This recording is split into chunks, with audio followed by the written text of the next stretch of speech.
We would have won at Helm's Deep.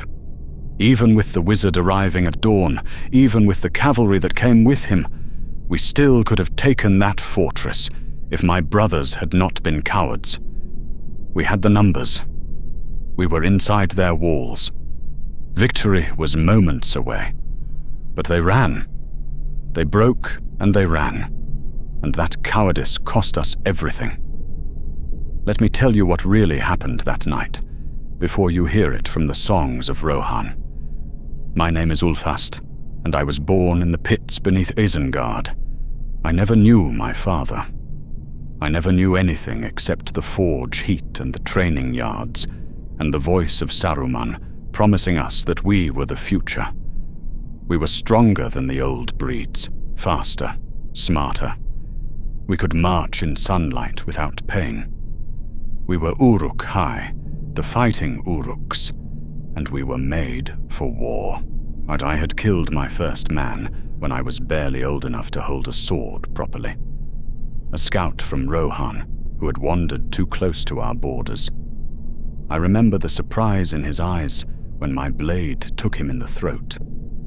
I remember thinking that if this was what men were, soft and slow and easy to kill, then conquering their kingdoms would be simple work.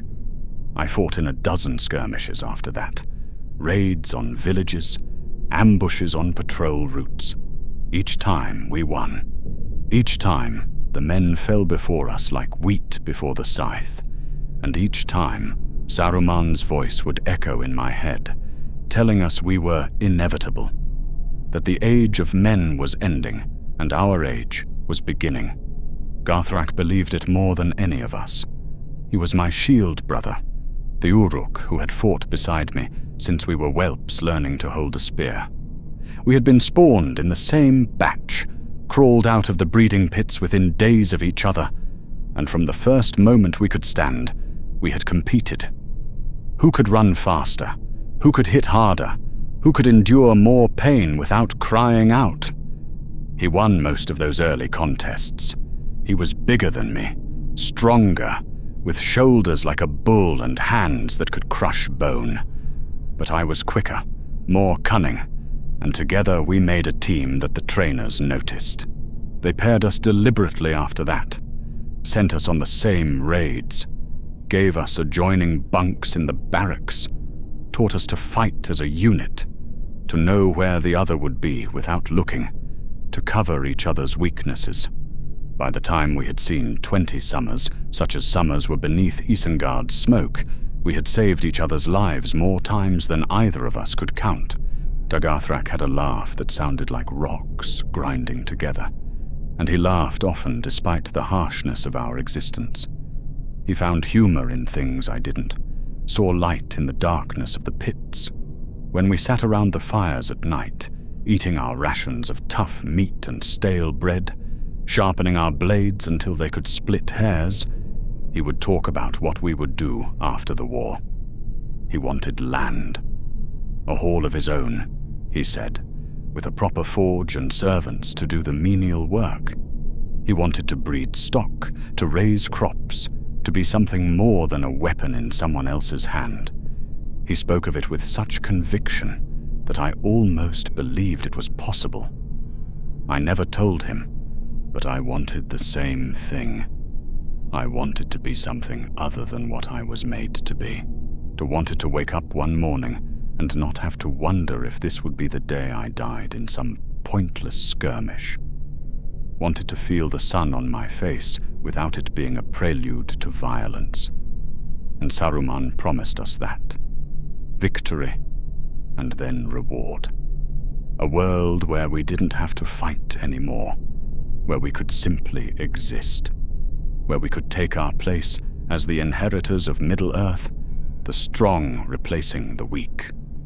So when the order came to march on Helm's Deep, we marched with fire in our blood. 10,000 strong, an army the like of which Rohan had never seen. I had never seen so many of us gathered in one place. The column stretched for miles, a river of black armor and sharp steel flowing through the gap of Rohan toward our destiny. We marched through the night, and the sound of our feet on the ground was like thunder, and the earth itself seemed to shake beneath us. I marched in the middle ranks, Garthrák at my side as always, and around us were thousands of our brothers, all of them hungry for what was to come. The air was thick with the smell of oil and leather and the particular scent of Uruk sweat, sharp and acrid. Garthrák was in high spirits. He kept his axe slung over his shoulder, the blade freshly sharpened, and he would occasionally test its edge with his thumb, grinning when it drew blood. "This is it, Úlfast," he said, his voice rough with anticipation. "After tonight, everything changes. After tonight, we take what is ours. I'm going to kill so many of them that they will sing songs about it in whatever halls the dead men go to." I believed him. We all believed. How could we not? We were 10,000 strong, and Rohan could field perhaps 1/10 of that to defend their precious fortress. The numbers alone should have been enough. But we also had Saruman's cunning, his weapons, his strategy. We had crossbows that could punch through armor at 100 paces. We had the blasting fire that could shatter stone. We had discipline and training and the absolute certainty that we were superior to anything the men could throw at us. The fortress appeared in the distance as the last light faded from the sky. Helm's Deep, the great refuge of Rohan, carved into the mountains, ancient and strong. I had heard stories about it, about how it had never fallen in all the long years since it was built, about how the deeping wall had turned back army after army. It looked impressive, I had to admit. The deeping wall stretched across the gorge like a scar, a white stone that seemed to glow in the gathering darkness. It was high, higher than I had expected, and thick. Behind it, the Hornburg rose, a tower that had stood for centuries, its banners snapping in the wind. It should have made us hesitate. It should have made us afraid. Instead, it made us angry. This was what stood between us and our future. This wall, this tower, these frightened men hiding behind stone that they had not even built themselves, that they had inherited from greater ancestors. I looked at the wall and I thought about how satisfying it would be to tear it down, to stand atop it and watch the fortress burn, to prove that nothing they had inherited, nothing they clung to from their glorious past, could stand against what Saruman had created. Our commander, a massive Uruk named Vrasku, who led the crossbow units, had assembled us in the darkness at the base of the valley. He was a veteran of dozens of battles, scarred and brutal, and utterly loyal to Saruman. When he spoke, his voice carried across the ranks like the crack of a whip. "The wall will fall," he said, and 10,000 Uruks fell silent to listen. "Saruman has given us the means to break it. We have the numbers to overwhelm them. We have the strength to crush them, and they have nothing but fear and old stone. When the sun rises tomorrow, Helm's Deep will be ours, and Rohan will know that their time is over. They will know that the age of men is ending, and our age is beginning." A roar went up from 10,000 throats, a sound so loud it echoed off the mountains themselves. I roared with them, my hand tight on my sword hilt, my blood singing with the anticipation of violence. Garthrák slammed his axe against his shield, the sound echoing like a drum, and all around us others did the same, until the valley rang with the sound of our war drums. This was what we had been made for. This moment, this battle, this victory. We attacked in waves, crashing against the wall like a black sea.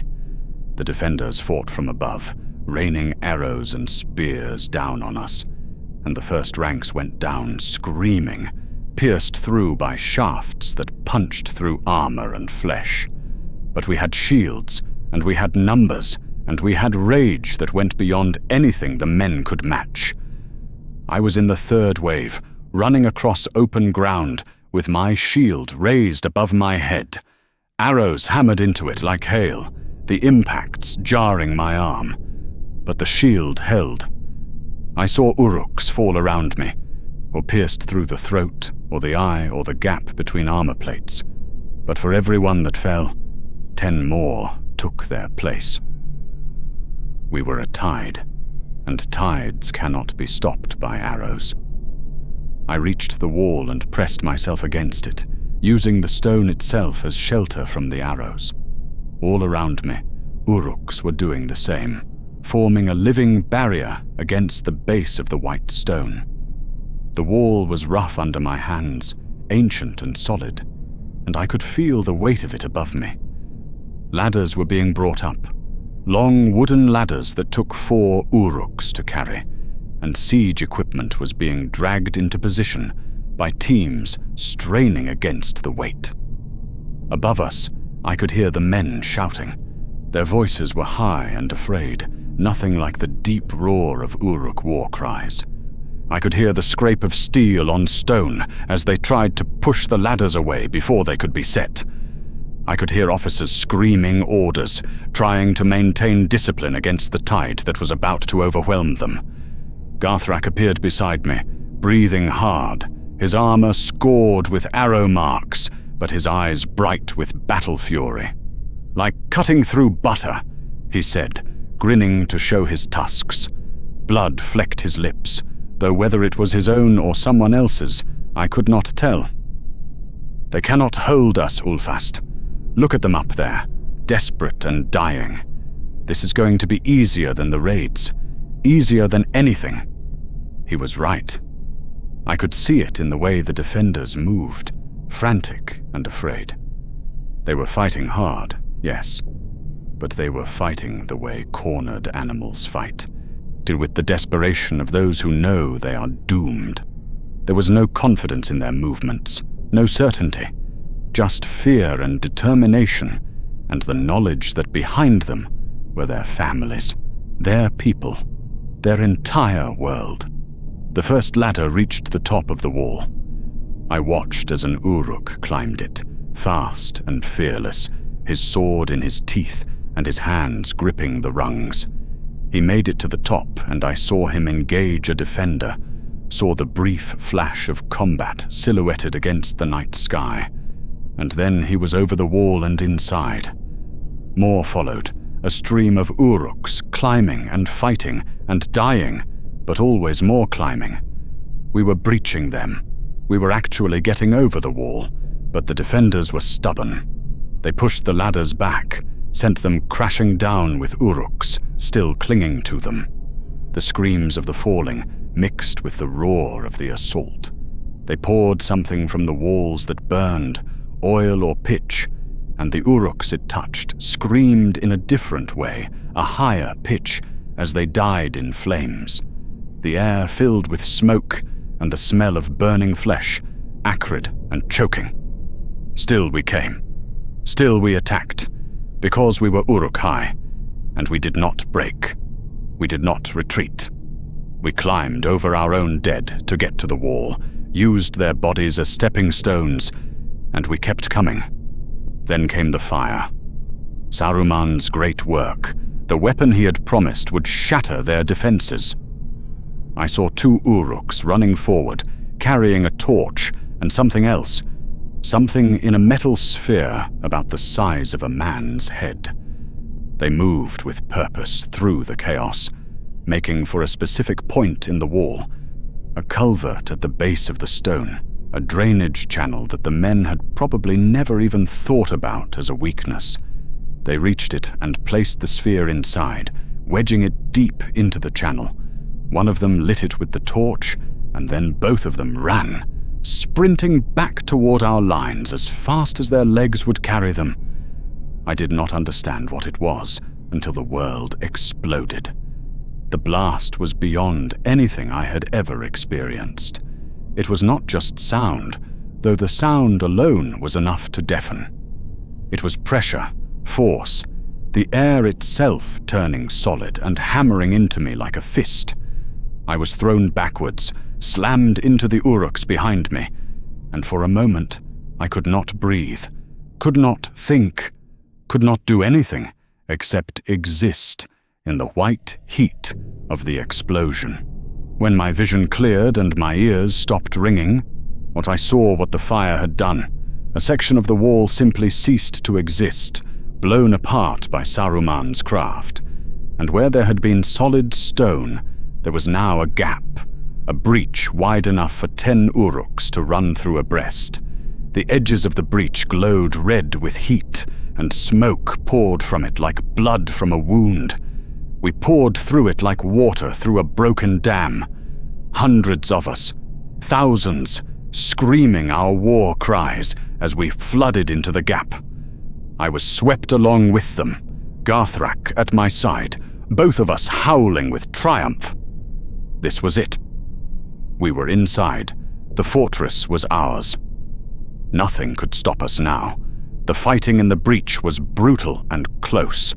The defenders tried to hold us there, to plug the gap with their bodies and their courage, but there were too many of us and too few of them. I killed a man in the narrow space, my sword taking him under the arm where his mail did not cover. He screamed and fell, and I stepped over him, pushing deeper into the fortress, my boots slipping in blood that was already ankle-deep. The defenders fought with desperation. They had nowhere to retreat to, no way to escape. This was their home. Their families were behind them, and they fought like wolves at bay. But we were stronger, faster, better trained. For every Uruk that fell, we killed 3 of them, and the mathematics of that exchange were simple and brutal. We fought our way into the deeping caves, the tunnels behind the wall where the people of Rohan had taken shelter. It was dark and cramped and perfect for close combat. The ceiling was low enough that some of the taller Uruks had to stoop, and the passages twisted and turned, making it impossible to see more than a few feet ahead. But we knew the caves would be full of refugees, women and children and old men, all the soft targets that could not fight on the walls. We pushed deeper, following the sounds of screaming from ahead, and the defenders tried to stop us in the narrow passages where our numbers mattered less. I remember fighting in near total darkness, lit only by scattered torches, my sword finding flesh more by instinct than sight. I remember the sounds echoing off stone walls, making it impossible to tell how many were fighting or where. I remember stepping on something soft that screamed and realizing it was a child and not caring because we were Uruks, and mercy was not something we had been taught. Gthrak and I fought side by side, our blades working in the rhythm we had learned over years of fighting together. He would strike high and I would strike low, and between us, we carved through the defenders like they were made of straw. I felt invincible. I felt like Saruman's promises were coming true right here in this blood-soaked darkness. A defender came at me with a spear, thrusting for my throat in the confined space. I caught the shaft with my free hand, yanked him forward off a balance, and drove my sword through his belly. He folded around the blade, and I had to put my foot on his chest to pull it free. Behind him, 2 more were already advancing. But Garthrák's axe took one in the shoulder, and I parried the other's strike and opened his throat with my return cut. We were pushing them back, compressing them into smaller and smaller spaces. I could hear the sounds of panic now, mixed with the sounds of fighting. The refugees in the deeper caves realizing that their refuge had been breached, that the wall had fallen, that nothing stood between them and us. "We have them!" Garthrák shouted over the noise of battle, his voice hoarse with effort and triumph. "Úlfast, we have them! The fortress is falling. Can you feel it? Can you feel them breaking?" He was right. I could feel it. The resistance was weakening. The defenders were being pushed back into the Hornburg itself, compressed into the final strong point. We were winning. We were actually winning. In a few more hours, maybe less, the fortress would be ours. Rohan's great refuge would fall, and we would prove that nothing men built could stand against what Saruman had created. I allowed myself to think about after, about what Garthrák and I would do when this was over. Maybe we really would get that land he talked about. Maybe we really would build something that was ours. And then the horn blew. A single pure note that cut through the chaos like a knife through flesh. The horn of Helm Hammerhand, the ancient war horn of Rohan, blown from the top of the Hornburg. I heard it, and something cold touched my spine, dousing the fire of battle fury like water on hot coals. That was not the sound of men who were defeated. That was not the sound of an army that knew it was broken. That was the sound of defiance, of refusal, of men who would rather die fighting than accept what we were offering them. The king himself led the charge. Theoden, king of Rohan, old but not broken, came out of the Hornburg with his remaining riders. I saw him, mounted on a great horse, his armor dented and blood-stained, but his banner still flying. He had perhaps 50 riders with him, maybe fewer. Against thousands of us, it should have been suicide. They crashed into our forces in the breach like a hammer, striking an anvil. The horses screamed, and the riders roared, and men died, and Uruks died. And for the first time that night, we were the ones being pushed back. The charge had momentum and fury behind it. And in the narrow confines of the breach, our numbers counted for less. But we still had the advantage. We still had thousands against their dozens. The riders were few, we were many. We could absorb their charge, surround them, drag them down through sheer weight of numbers. I saw Uruks pulling riders from their horses, saw the king's guard cut down one by one. It was costly, yes. Each rider was killing 3 or 4 of us before being overwhelmed, but we could sustain those costs. They could not. I killed a horse, hamstringing it so that it fell and threw its rider.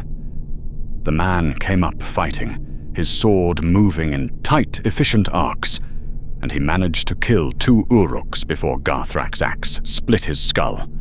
We were taking losses, heavy losses, but we were grinding them down. We were still winning.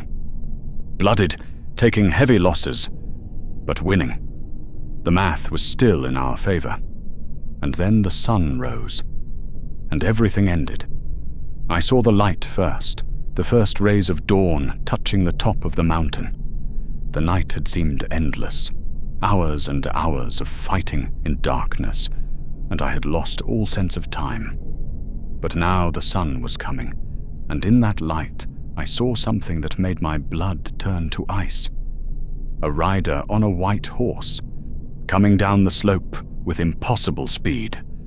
The horse seemed to glow in the dawn light, seemed to shine like it was made of star stuff rather than flesh and bone. And the rider wore robes of white that blazed like fire, and he carried a staff that caught the light and threw it back, magnified 1,000 times. Behind him came cavalry. Not the few dozen that had charged from the Hornburg, hundreds of them. 1,000 riders of Rohan, fresh and rested and terrible, come out of nowhere to fall upon us like an avalanche. No, I heard myself say. Just that. No.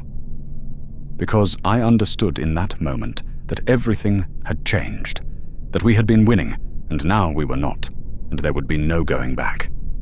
The wizard, because what else could he be, raised his staff, and the light that came from it was like staring into the sun itself. It was not natural light. It was light that had weight, that had presence, that had power behind it.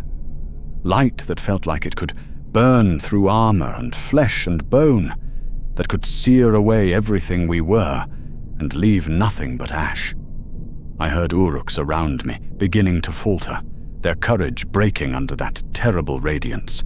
Some of them were shielding their eyes, unable to look directly at it. Others were backing away, their weapons lowering, their discipline crumbling. "Hold!" someone was shouting.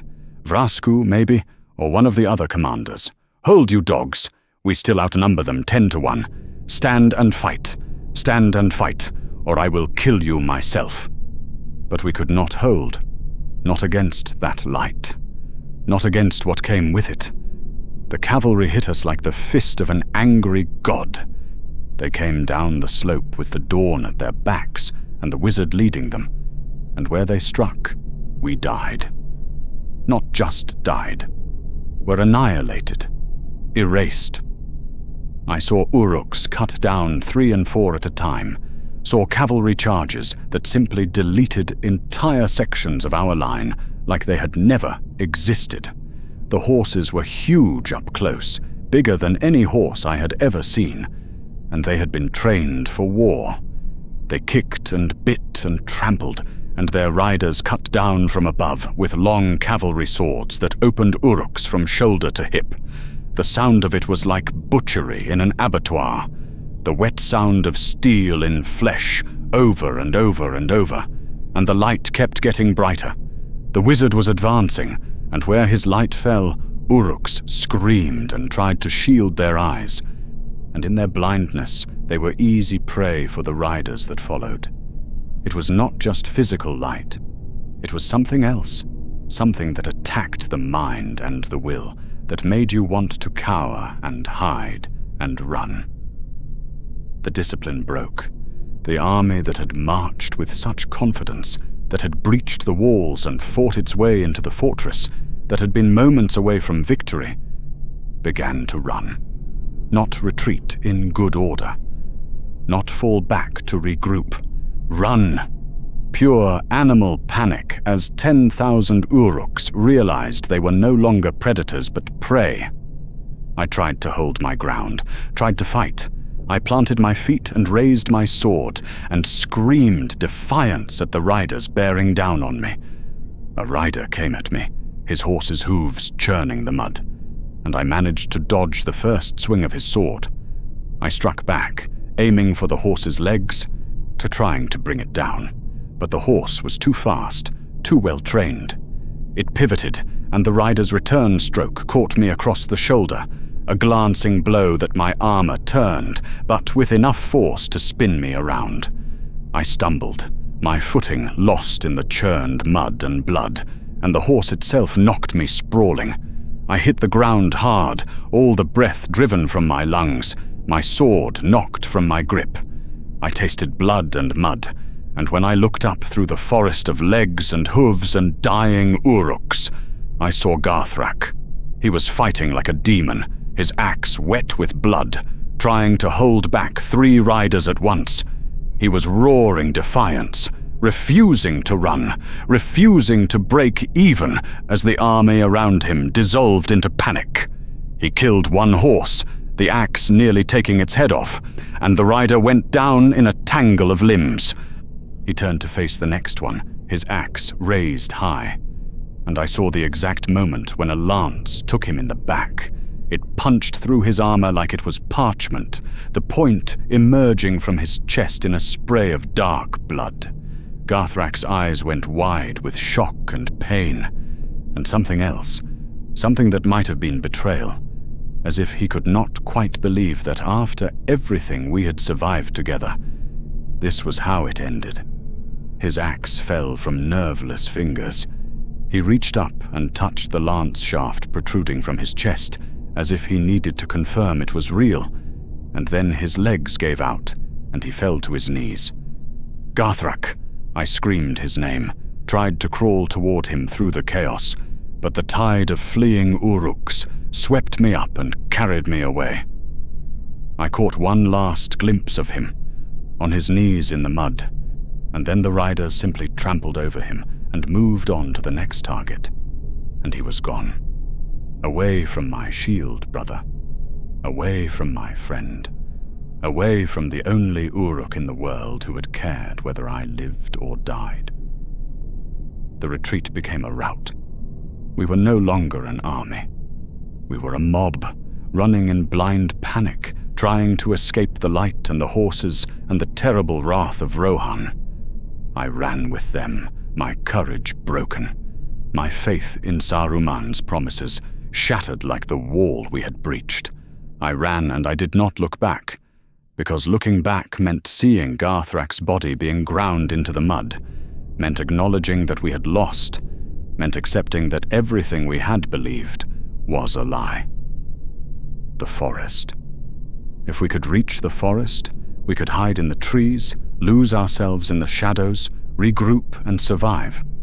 I ran toward the tree line with hundreds of other Uruks, all of us thinking the same thing. The trees would shelter us. The trees would save us. In the darkness under the branches, we could disappear. And maybe we could survive this. We were wrong. I reached the edge of the forest and plunged into the shadows gratefully, thinking I was safe. The first tree killed the Uruk running beside me, not fell on him by accident, not dropped a branch in a storm. Killed him deliberately. A branch, thick as my leg, simply reached down with impossible speed and crushed his skull like an egg. I stopped dead, staring in horror as his body crumpled, and I saw other trees moving around me, not swaying in wind, not bending under weight, moving with purpose, with anger, with hatred. They were alive. The trees were alive, and they were attacking us. They all around me. Uruks were being grabbed by branches, lifted into the air, torn apart by wooden limbs that moved with hideous strength. The forest had become a killing floor, and we were the ones being slaughtered. I heard screaming, unlike anything I had ever heard before. Uruks begging for mercy, from trees that had no mercy to give. The sound of wood cracking and bones breaking, mixing with wet sounds that I tried not to identify. I saw an Uruk caught between two trees that were slowly leaning together, crushing him in increments, and his screams went on and on until they finally stopped. Thousands of my brothers were dying in the shadows. The forest was eating Saruman's great army alive, and there was nothing anyone could do to stop it. This was not battle. This was execution. This was the world itself rejecting us, for trees that had stood for centuries rising up to destroy the things that should not exist. I tried to run back the way I had come, but more trees were moving behind me, their roots tearing free from the soil with sounds like breaking bones. They were cutting off any escape, herding us deeper into the forest, where more of their kind waited. A branch caught my leg, and I went down hard, my chin striking a root with enough force to make my vision swim. I felt the branch tightening around my calf, felt the wood beginning to crush through my armor, and I hacked at it desperately with my sword. The blade bit into the bark and pale sap welled up, and the tree released me. But not out of pain. Not because I had hurt it. It released me out of contempt, the way you might release something too small and insignificant to bother killing properly. It had other prey, bigger prey, Uruks who were still trying to fight back, rather than just lying broken on the forest floor. I crawled out of the forest on my hands and knees, bleeding from a dozen wounds I didn't remember receiving, my armor dented and broken in places I had not noticed. My leg was mangled where the branch had caught it, and every movement sent fresh pain lancing up my side. Behind me, the screaming continued, echoing through the trees. The forest was eating my army alive. I made it perhaps 100 yards from the tree line before my strength gave out. I collapsed in the grass, gasping for air, my body finally giving up after hours of fighting and running and terror. The sun was fully up now, bright and merciless, and I could see the battlefield clearly. We had lost. Completely. Utterly. Of the 10,000 Uruks that had marched on Helm's Deep with such confidence, such certainty, I could see perhaps a few hundred still alive, and most of those were being run down by cavalry or torn apart by the trees. Bodies covered the ground like a carpet, so thick in places that you could not see the grass beneath them. The deeping wall still stood, scarred but unbroken. The breach we had blown in it looked small from this distance, insignificant. The Hornburg still flew the banner of Rohan, white horse on green field, and I could see figures moving on the walls, men who had survived the night, who had held against everything we threw at them. And we had accomplished nothing except dying in large numbers. Nothing except proving that Saruman's great army was not invincible, or nothing except feeding the crows that were already beginning to circle overhead.